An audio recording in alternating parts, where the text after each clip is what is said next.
Russia doesn't care. Let me give you a hint, Trump. If you want to start something with Russia, the first thing you have to do is sign a statement, an executive order, changing the strategic policy of the United States. What is the strategic objective of the United States vis-a-vis Russia? If it is to continue a policy of achieving the strategic defeat of Russia in Ukraine, Russia's already said that's not going to happen, and they're willing to go to nuclear war to stop it. It's just not going to happen. Ladies and gentlemen, welcome to today's broadcast. Over the past few days, the battlefield in Ukraine has witnessed escalating tensions. Russia has launched decisive offensives, securing key territories and tightening the noose around hundreds of Western officers and Ukrainian soldiers trapped in critical hotspots like Chasiv Yar. Meanwhile, Kyiv's defenses are on the brink of collapse across strategic fronts in Donetsk and Dnipro. Russian forces continue to press with coordinated assaults from multiple directions, signaling not just significant losses for Ukraine, but also catastrophic consequences for Western forces involved in this proxy war. Inspector Scott Ritter, a former own weapons inspector, has emphasized the criticality of understanding these developments within the broader geopolitical context. Let's delve into the detailed developments. In recent offensives, the Russian military has made substantial gains, capturing 5 critical regions: Chasiv Yar, Kurakov, Pokrovsky, Myrnorod, and Velika Novosilka. These territories hold immense strategic value, acting as pivotal defense points for Ukraine in Donetsk and Dnipro. Among them, Chasiv Yar stands out as the last formidable stronghold for Ukrainian forces in the Eastern Front.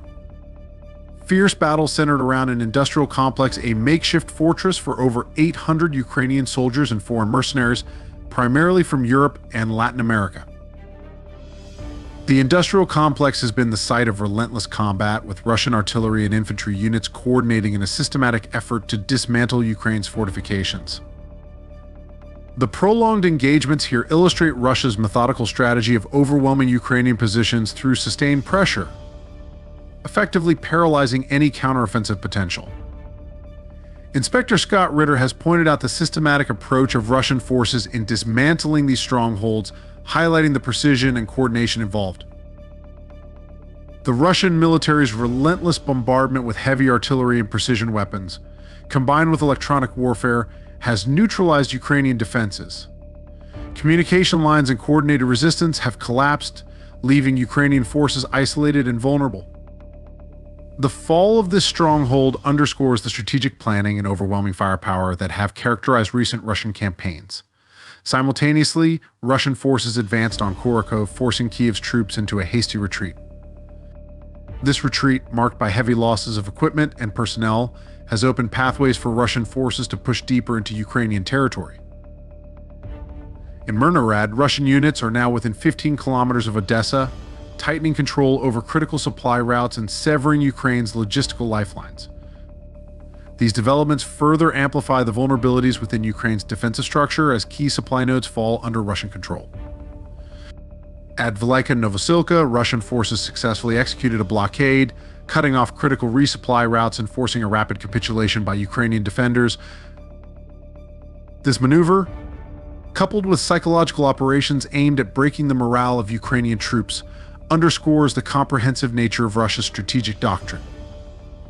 These advances represent a shift in the conflict's dynamics, with Russia leveraging combined arms tactics and psychological operations to deliver crushing blows to Ukrainian defenses.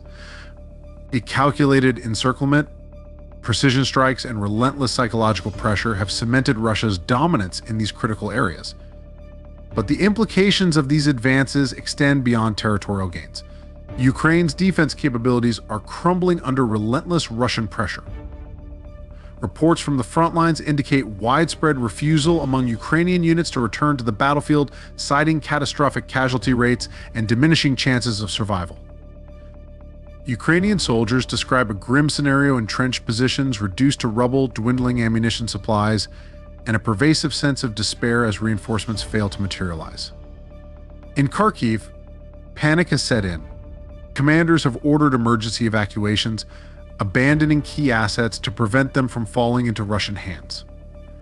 These evacuations, conducted under intense artillery fire, have left Ukrainian troops scrambling to maintain cohesion amidst chaos. The logistical strain caused by these retreats further compounds Ukraine's challenges as vital military equipment and personnel are lost during hasty withdrawals. Amid this turmoil, Russian forces have rapidly capitalized, advancing towards Myrnarad and isolating Ukrainian defenses. Ukrainian soldiers describe an atmosphere of fear and disarray as supply lines are cut and reinforcements fail to arrive in time. Inspector Scott Ritter has observed that the rapid collapse of Ukraine's defensive lines reflects deeper structural issues within Kiev's military strategy and over-reliance on Western support. These structural flaws include poor coordination among units, inadequate training for conscripts, and an overdependence on NATO intelligence that has often failed to predict Russian maneuvers accurately.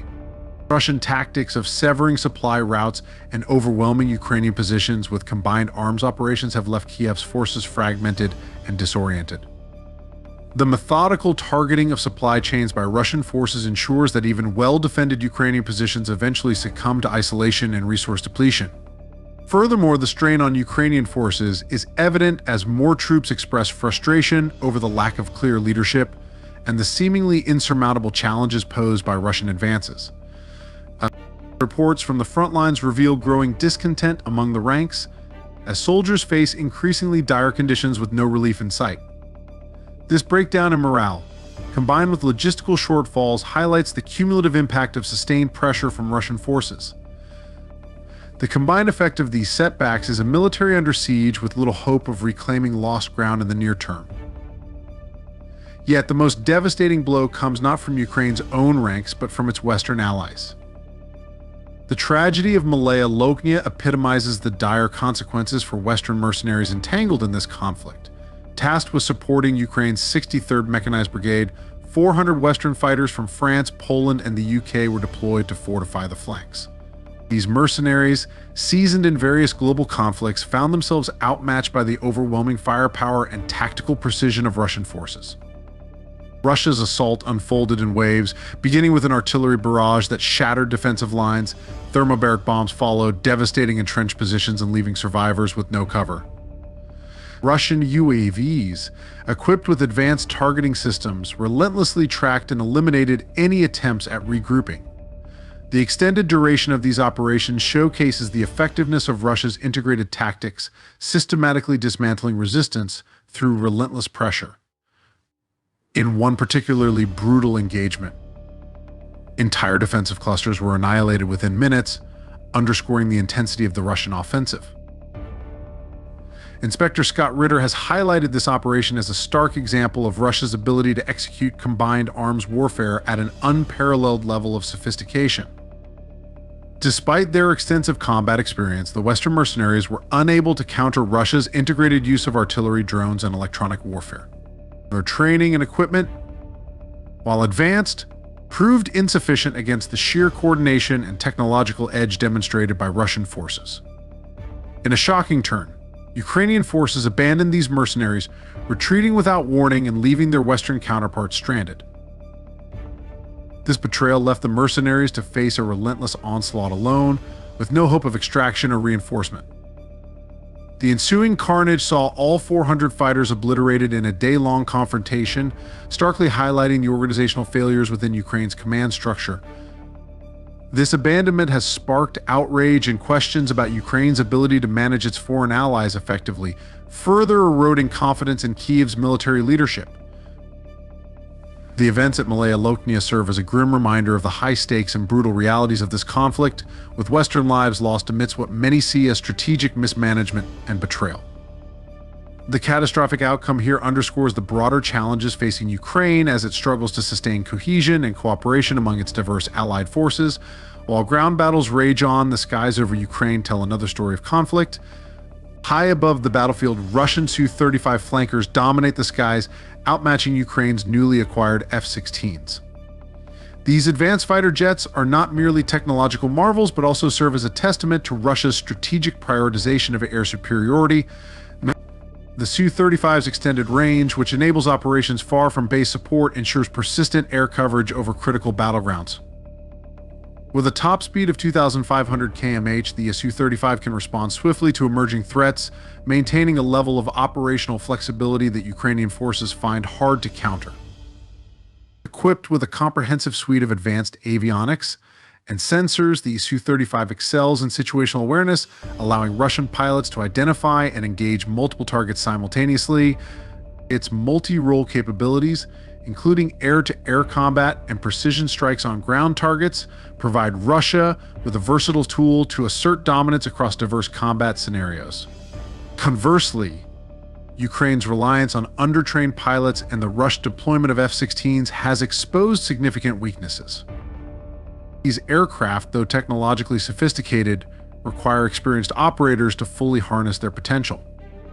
Many Ukrainian pilots trained hastily in NATO countries struggle with the steep learning curve associated with these jets. Furthermore, the dual-use deployment of F-16s for both air defense and ground support has diluted their effectiveness in either role, leaving them vulnerable to Russian countermeasures. Inspector Scott Ritter has noted that Russia's extensive use of electronic warfare further compounds the challenges for Ukraine's Air Force. Russian systems disrupt radar and communication links, rendering the F-16's advanced targeting systems less effective. This technological asymmetry, coupled with the Su-35's superior maneuverability, ensures that dogfights often end in Russia's favor. The disparity underscores the limitations of Western military aid in reversing the tide of battle. The introduction of F-16s was hailed as a potential game-changer, yet their performance on the battlefield reveals the broader challenges faced by Ukraine in integrating advanced Western equipment into an overstretched and under-resourced military infrastructure. Russia's strategic focus on maintaining air dominance continues to amplify its overall tactical superiority, shaping the trajectory of the conflict in its favor. However, the conflict's implications extend beyond Ukraine's borders.